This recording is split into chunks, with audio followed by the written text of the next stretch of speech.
I thought it was a really interesting idea, and it's a really important question. Why do firms that are performing really well engage in illegal activity? Because most people think about, well, if a firm is performing poorly, they're going to have greater incentives, be willing to take risks because they've got little to lose by engaging in illegal activities, and they're going to have this pressure to do better. But nobody's really looked at why good firms engage in illegal activity, and that was really the motivation for this study.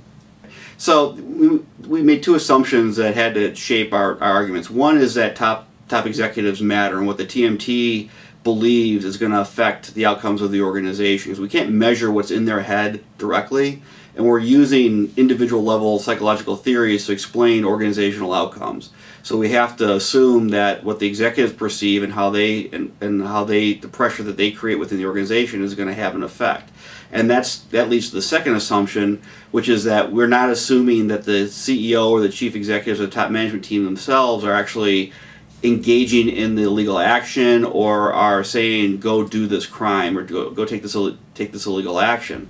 But they may be doing that, or they may just be creating the culture, the pressure, the expectations within the organization so that somebody lower down in the organization feels the need or the permission to engage in illegal action to enhance the organization's performance.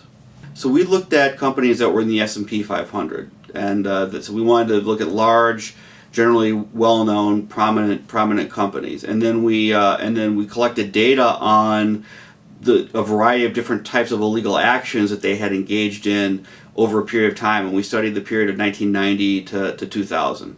And we collected data on all the illegal actions that they engaged in during this period of time, and a bunch of other variables, and then focused on whether or not any of these firms engaged in illegal action, how their performance relative to their expectations, their performance relative to their aspirations, and whether or not they were a prominent firm. So whether or not they were on the Fortune Most Admired list or not in a given year affected whether or not they engaged in illegal action.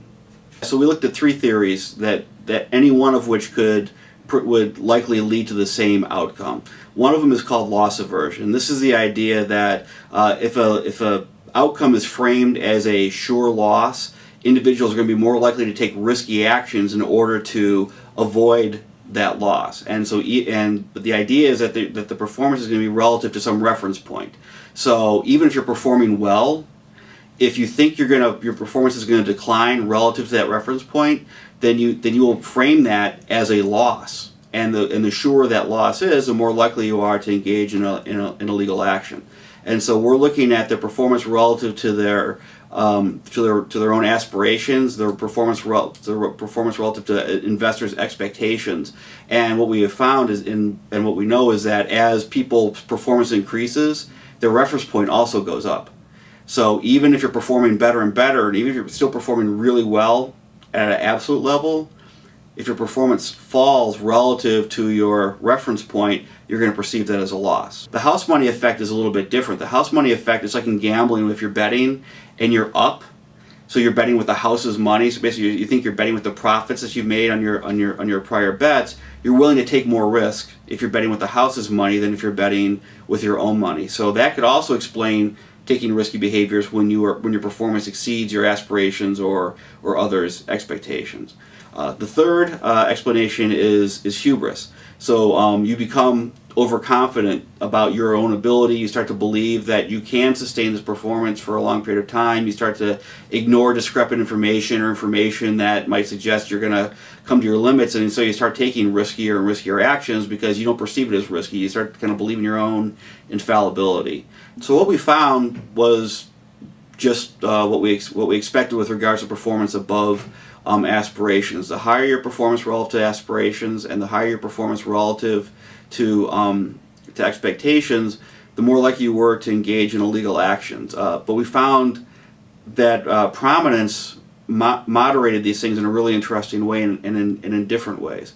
So for firms with regards to your own internal aspirations, it just made you even more likely to engage in illegal activity. So whether you're prominent or not, the more your performance exceeded your aspirations, the more likely you were. And if you're prominent, you're even more likely than if you weren't prominent.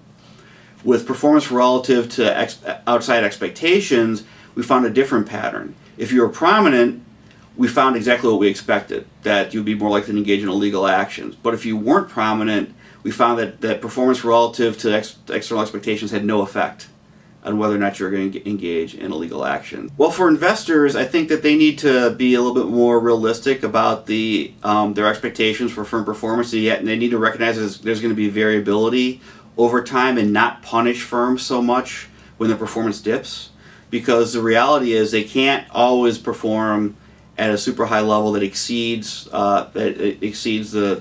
averages over time. And if a firm gets punished for even a slight dip in their performance from a really high level to a slightly less high level, that just encourages the types of behaviors that we see.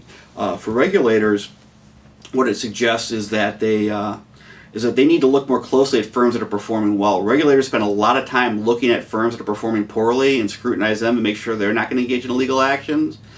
But as long as good firms continue to perform well, they don't look at how they did it as closely. And so this suggests that rather than focusing on poor performing firms, they should probably focus even more on high performing firms if they want to be able to identify and catch illegal activity, because that's probably more likely where it's likely to occur.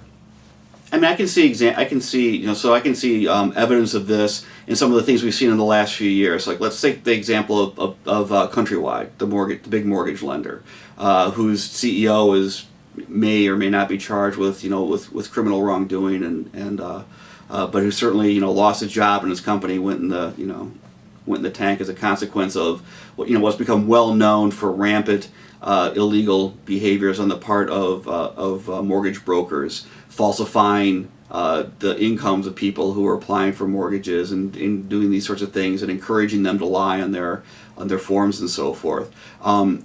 It's not to say that CEO told these folks to do that, but they created the culture, the incentive systems, the expectations, and as the firm's performance kept going up, and as the bubble built in the mortgage market and the demand for these things and the rewards for them continued, you can see where there would be pressure to look the other way, or to tell them that they need to and to put the pressure on people lower levels in the organization to keep up these high levels of performance.